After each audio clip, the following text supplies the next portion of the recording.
So you were a cricketer back in Sri Lanka as well? Tell me your cricketing journey then. So yeah, I started playing cricket while I was like 8, 9 years old. At what age you knew that you're going to be a pro cricketer? I would say that was my last year when I was playing under 13. Because in that season, I scored around 650 runs in 6 games. How does it feel when you see that during the selection, some of the players who are less talented get chosen and not you for various reasons? Like if you choose to be professional, then you have to go through those things and you have to focus. You have to believe. What was the support you got from your parents? I mean, my parents didn't want me to play sports actually. They wanted me to focus on my studies. One last question. Yeah. If cricket never made you any money or fame, would you still choose this path? Ladies and gentlemen, this is Million Opinions. I am Carlton D'Souza, and in today's episode, I have Nawodya Wijayakumara, who is a project assistant, planning officer, quality control executive, and a business development executive as well. He also plays professional cricket and coach for the ECB level 2. So I wanted to ask him, how does he manage his professional life and professional life? So now tell me your journey. You're from Sri Lanka, correct? Yeah. So how long ago did you come to the UAE? I moved here 2.5 years back. So you were a cricketer back in Sri Lanka as well? Tell me your cricketing journey then. So yeah, I started playing cricket while I was like 8, 9 years old. Yeah, from there I started playing it as fun. Like, all the kids are playing cricket for fun. And then, I saw something in myself and my parents saw something in myself. And then, that's how it started. Like, I got into my school cricket team, and then moving forward, I got into so many provincial leagues, district leagues, and the internationals, and then UK as a professional player. So, yeah. At what age you knew that you're going to be a pro cricketer? I would say that was my last year when I was playing under 13. Because in that season, I scored around 650 runs in 6 games with the double 100. And in that year, that was the highest score like someone has scored. So many people saw me playing. So I think that's when I knew that I could go far. Did you play any international matches with any other country? And any of the famous players that you know that are currently playing in the league? Yeah, so when I was playing under 19 Sri Lanka, there were Yashasvi Jaiswal, Devda Padikkal, Ayush Badoni, Anuj Rawat. So all these players were there. Even Sachin's son, Arjun Tendulkar. I mean, all of them are playing IPL now. So that's a big achievement as a cricketer. But the thing is, like, if you are in that country, it's easier for you to get in. But if you are from another country, it's hard to get in, right? So so I have played with so many good cricketers. Like, that's intentional, like Indian players. But I have played with Lasit Malinga, Wijayakumara, Dinesh Dikwalla, all these players in Sri Lanka when I was playing first class cricket. So I have been with so many players, like big players. Yeah. You come to UAE, and then how do you start cricket here? So it's step by steps. First, you have to go and play C division, and then B division. You have to perform. If you perform, then you can get into A division. But first, you have to come from out of nowhere. So I started like that. Somehow, within 2-3 months, I got a chance to play in A division cricket here. It's a T10 game. And in one T10 match, I scored a century in 34 balls. Wow, okay. So then everyone started like searching about me, looking at me like, okay, we should get him into our team, and like that I go in. Have you ever came with this situation where you felt that this is not going your way and you thought of quitting? I mean, once I played under 19, there was so much politics. That's the first reason I left the country. And somehow I got a scholarship from Malaysia. Malaysian Cricket Board, they sponsored me and they took me there to studies, and they wanted me to play for their country after 3 years, but I couldn't do that because the COVID came. Just before the COVID come, I went back to Sri Lanka just to play first class matches. And then with the COVID curfew situation, I got stuck there. And that time I realized, like during the COVID, I realized like if you can't get into the national level as soon as possible, or like if you can't get to that level, it's not for you. Like you have to give up. So I gave up on that time, and I focused on my studies, and I did my A-levels, and then I want to do a proper job. During that time, only my schoolmates, they called me like, if you want to come, we can help you because you have done something for our school.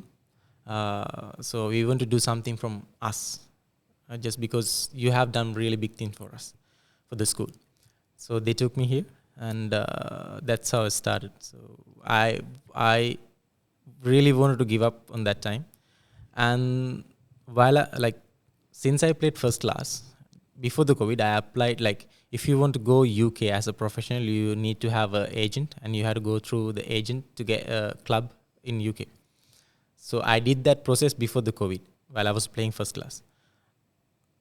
Somehow when I got here, I got a contract from UK, and but that time I had given up cricket.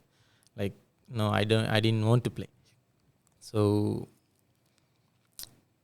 yeah, so there were times that I wanted to give up on cricket. So what made the change? What made you go back to cricket?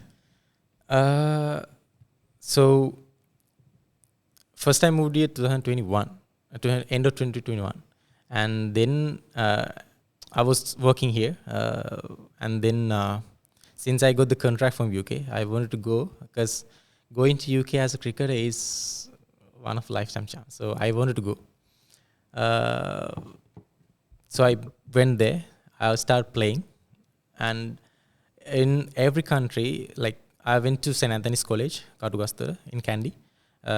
So there, like, we have Saint School in Sri Lanka: St. Anthony, St. Peter, St. Joseph, St. Benedict's. So these 4 schools are playing a tournament in every country. In Sri Lanka, it's with the all boys and present boys as well. But outside Sri Lanka, it's only all boys.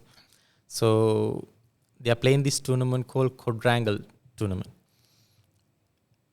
And when I was in UK, I played that tournament for my school. And what happened was, like, there were so many pro players in UK from the other school, but I was the only person from my school, and I managed to win the tournament for us. And then, like, all those pro players asked me, why you're not playing in Sri Lanka, you're not coming. I said, I don't want to come. I have tried and I have given up. I don't want to come. But they said, like, see, you have the talent. You show how you can do it by yourself. And they asked me, like, why don't you try one more time? So then I realized, okay, I should try one more time, because when I'm like 30, I don't want to say I could have tried one more time. So I didn't, like, I had that moment in my mind, and then said, okay, let's try one more time and go. Let's see what I can do. So yeah, that's how it started again. How does it feel when you see that during the selection, some of the players who are less talented get chosen and not you, for various reasons? I mean, it is there. We can't ignore that. But, like, as a professional cricketer, you have to, like, go through those things. Like, there are players who's not talented as much as you, but they are getting chance. Like, everything has a time, right? Like, you have to wait for that. And if you give up, like, it might be gone. So you can't give up. If you choose to be professional, then you have to go through those things, and you have to focus.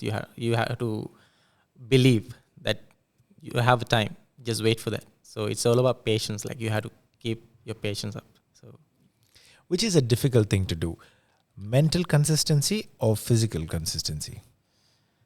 I mean, physical consistency is something that you have to have as a professional. Like, it's not, you can't skip that. But mentally, you have to be strong. So, I think mental. How does all social media affect a player's growth and focus?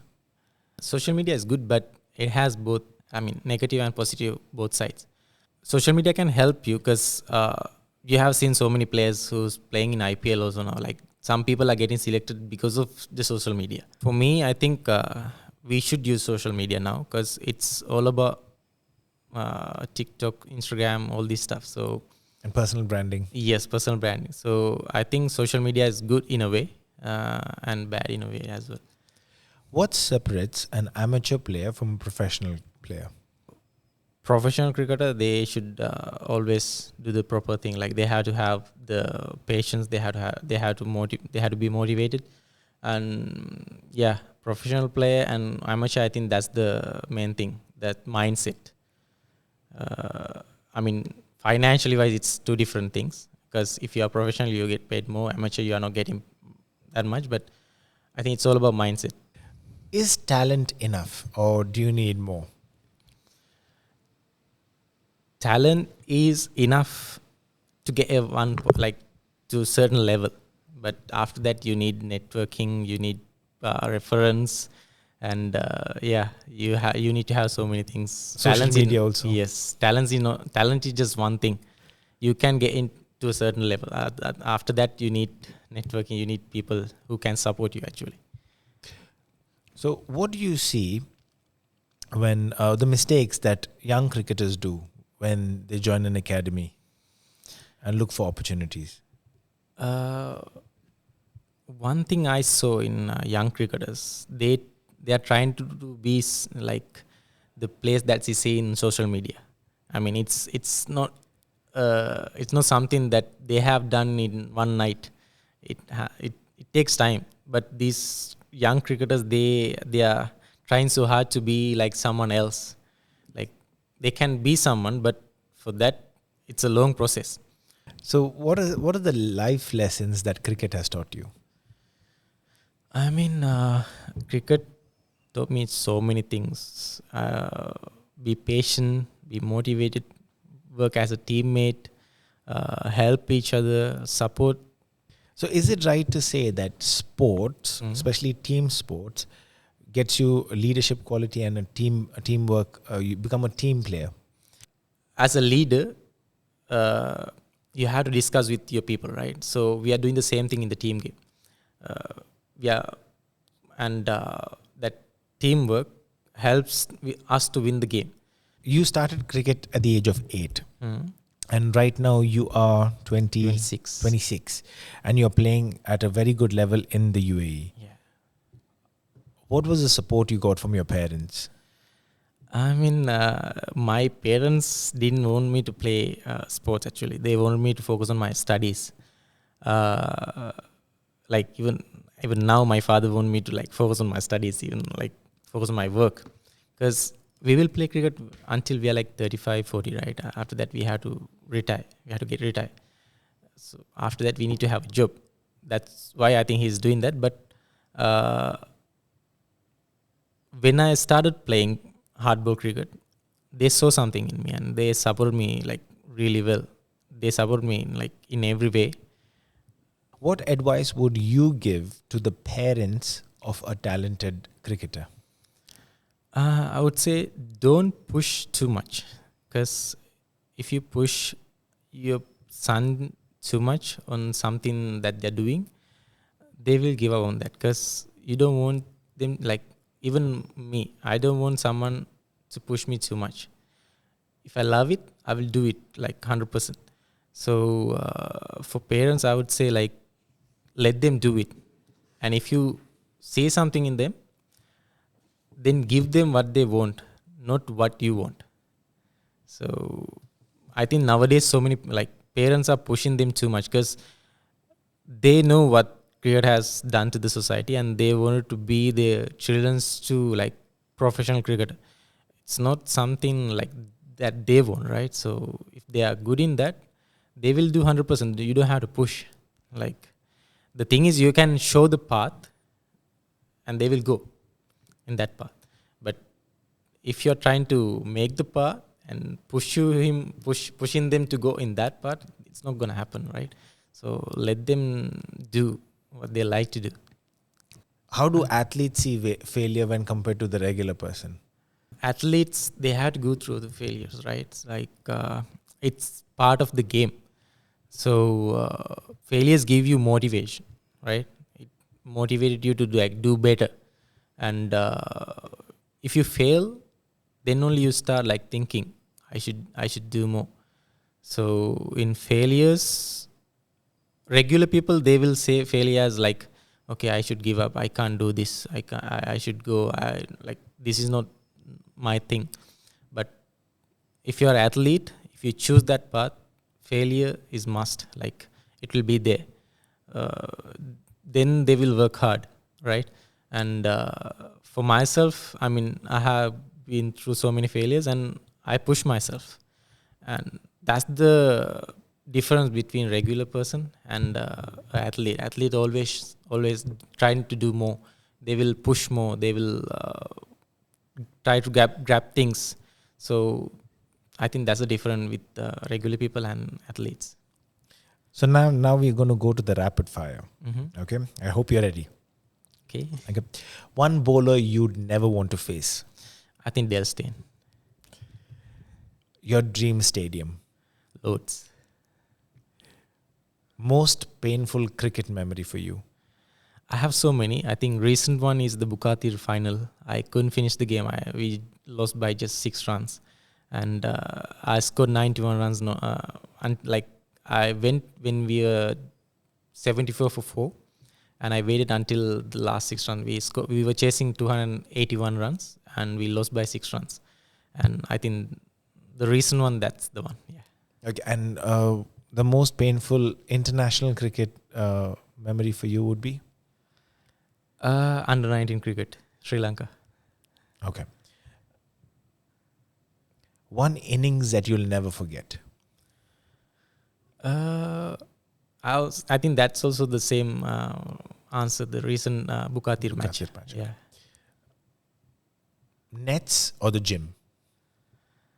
I'm more of a gym person. I think nets also important, but I want to keep my fitness up all the time. So I think gym. Okay. Red ball or T20? I respect both. T20 is fun, but the real cricket is in red ball. One underrated cricketer that you feel?